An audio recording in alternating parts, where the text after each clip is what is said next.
Samantala, umani ng iba't ibang reaksyon mula sa ating mga kababayan ang naging sona ni Pangulong Ferdinand R. Marcos Jr. kahapon. Si Denise Osorio sa detalye. Tinutukan ng mga taga-Batasan Hills ang ika-4 na State of the Nation address ni President Ferdinand R. Marcos Jr.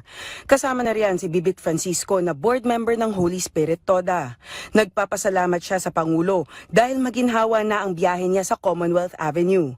Dati raw kasi ay masikip, maingay at magulo ang kalsada. Hindi gaya ngayon na malinis at maayos na. Naging maayos naman po tungkol po sa mga nagkaroon ng NCAP, naging disiplinado yung mga driver. Wala na siguro ako masabi po. No? Maganda naman po talaga yung ng pamamahala ng Pangulo natin.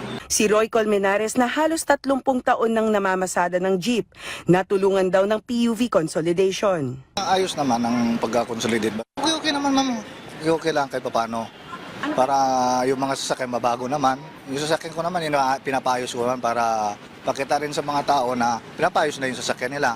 Kasi kung luma ng sasakyan mo, simple, madaling madisgasya. Dito naman sa tabi ng palengke, nakasubaybay rin ang ilang salon at barbershop. Ayon sa owner ng salon na si Julie Flora, meron pang inaabangan sa Pangulo. Lang, tuparin na lang yung sinabi niya kasi yun ang aasahan namin, lalo na kami mga senior. Yun ang aasahan namin. May apela naman si Jong Isip sa mga kapwa Pilipino. Maganda naman po yung ginawa sona ng Pangulo.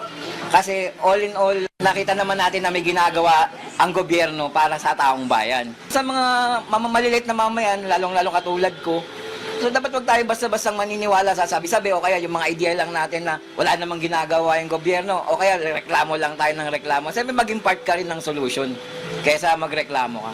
Pero ang tumatak sa SONA kay Jong ay ang transparency dahil malulunod na sa investigasyon ang mga sangkot sa maanumalyang flood control project. Katulad ngayon sa flood control project, doon minsan may mga time na nakukurakot imbis na dapat yung proyekto maging matapos ng mas maaga at kapaki-kapakinabang para sa taong bayan, nakukurakot. Denise Osorio para sa Pambansang TV sa Bagong Pilipinas.